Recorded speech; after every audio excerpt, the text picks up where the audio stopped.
कृष्ण आडवाणी जी भले आदमी, उनको थोड़ी मालूम था कि मोदी जी पांव छूने के बहाने जमीन खींच लेंगे।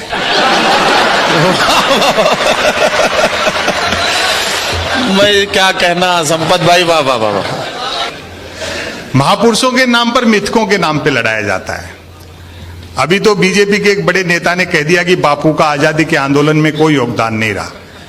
हमने उनका बुरा नहीं माना कि भाई हो सकता है खुद के बापू के लिए कह रहे हो। हरियाणा सरकार के स्वास्थ्य मंत्री ने कहा, जब से नोटों पे गांधी का चित्र छपा है तब से नोटों की कीमत घट गई।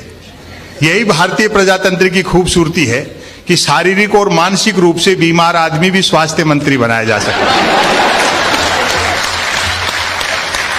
क्या कहना संपत भाई, वाह वाह। इनकी हरकतों पर गांधी भी हंस रहे होंगे स्वर्ग में बैठे। आपको ध्यान होगा 30 जनवरी को एक दुर्घटनाक्रम हुआ बापू की पुण्यतिथि के दिन। कुछ सिरफिरे और भ्रमित लोगों ने एक पुतला बनाया, गोली मारी, सांकेतिक खून निकला और खुशी में मिठाई बांटी गई। उन मूर्खों को यह तक पता नहीं होगा कि पुतले को गोली मारकर जो सांकेतिक खून निकाला और उस खुशी में जो मिठाई बांटी, वो मिठाई खरीदने के लिए जो नोट खर्च हुए उन पे तो गांधी छपे हुए थे। देश सबका है, सब देश के हैं, देश मोहब्बत से चलता है, हाँ, प्रेम और भाईचारे से चलता है।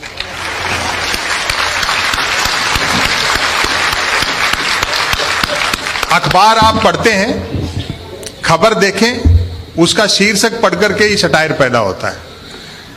आज भारत के प्रधानमंत्री भारत आएंगे। वाह भाई, वाह वाह वाह वाह वाह वाह वाह। मैंने कहा भैया खबर बड़ी है, सेलिब्रेट करना चाहिए।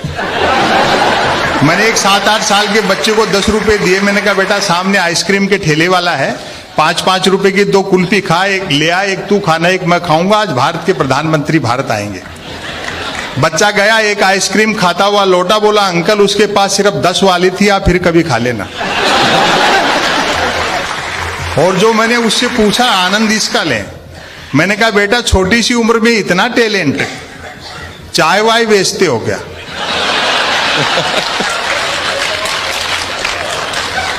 बोलो नहीं अंकल मैं तो पढ़ता हूं। आप जानते ना अनपढ़ के लिए पॉलिटिक्स के अलावा कहीं स्कोप नहीं है। अरे वाह वाह वाह वाह। मैंने क्यों साधु बाबा बन सकते हो, डेरा आश्रम खोल सकते हो, कथा प्रवचन कर सकते हो। बोले अंकल वो तो और मुश्किल है। साधु बाबा बनने, डेरा आश्रम खोलने, कथा प्रवचन करने के लिए सिर्फ अनपढ़ होना ही काफी नहीं है, अज्ञानी होना भी जरूरी है।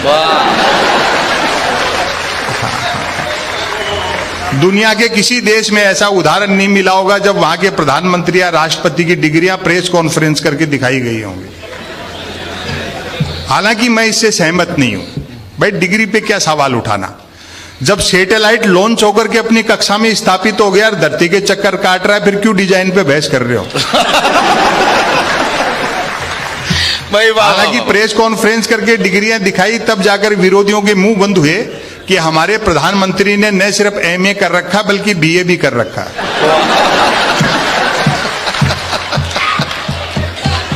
और अभी अंजुम जी बैठी पास में पूछ रही थी, बोले क्यों भाई जी जब प्राइम मिनिस्टर इतने पढ़े लिखे हैं तो मैट्रिक भी करी रखी होगी।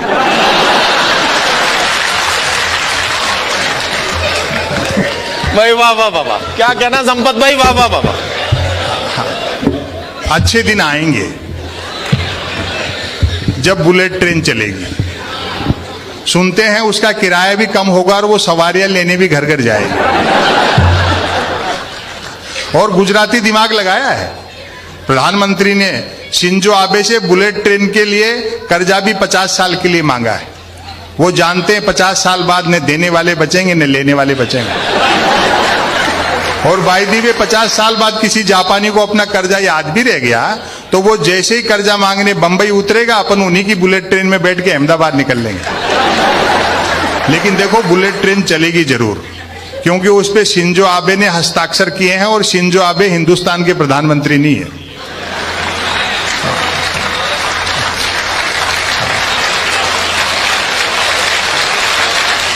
डिजिटल इंडिया होने से कई चीजें आसान हो गई। हम न सिर्फ 59 मिनट में 1 करोड़ का लोन ले सकते हैं, बल्कि 1 मिनट में 59 करोड़ का लोन लेकर के भाग भी सकते हैं।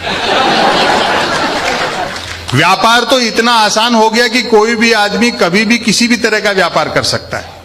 अभी तो मैं दवा की दुकान पे गया दवाई खरीदने, तबीयत खराब नहीं थी, दरअसल एक्सपायरी डेट की दवाइयों पे डिस्काउंट चल रहा था। संयोग से उस दिन धनतेरस थी। दुकानदार ने पूछ लिया आज दवा की क्या जरूरत पड़ गई। मैंने कहा तबीयत खराब नहीं है, दरअसल 2 कारण है, एक तो आज धनतेरस है तो कुछ ना कुछ खरीदने का रिवाज है, और दूसरा आज के दिन पूरे बाजार में आप ही के यहाँ सबसे कम भीड़ थी। तो वो भी मजाक पे उतर गया, बोले यार ठीक करे हो, बाकी दुकानदारों की बिक्री देख करके हम भी सोच रहे थे कि दवा की दुकान के आगे एक दिन के लिए थोड़े बर्तन लगा लेते तो 2 पैसे ठीक से कमा लेते। वो 10 दुकान छोड़ करके सिंह साहब है मेडिकल वाले, वो तो दीपावली पे पटाखे बेचते हैं। मैंने कहा सिंह साहब के पास पटाखे बेचने का लाइसेंस है क्या? बोलो लाइसेंस ही पटाखे बेचने का है, बिना लाइसेंस के तो वो दवाइयां बेच रहे हैं।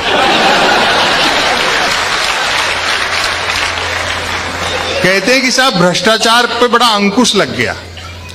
आवेदन एक ने किया, परीक्षा में दूसरा बैठा, इंटरव्यू तीसरे ने फेस किया, नौकरी मिली चौथे को और करता रहा 5वां, वेतन छठे ने उठाया और पेंशन हुई 7वें की। और अब आपकी तालियां उठेंगी, जबकि 7वें की डेथ तभी हो गई थी जब पहले ने अप्लाई किया था। वाह वाह वाह वाह। मेरे ये समझ में नहीं आई कि नेहरू का कद छोटा करने से पटेल कैसे बड़े हो जाएंगे। लोकतंत्र रसातल में जा रहा है और मूर्तियां आकाश छू रही हैं।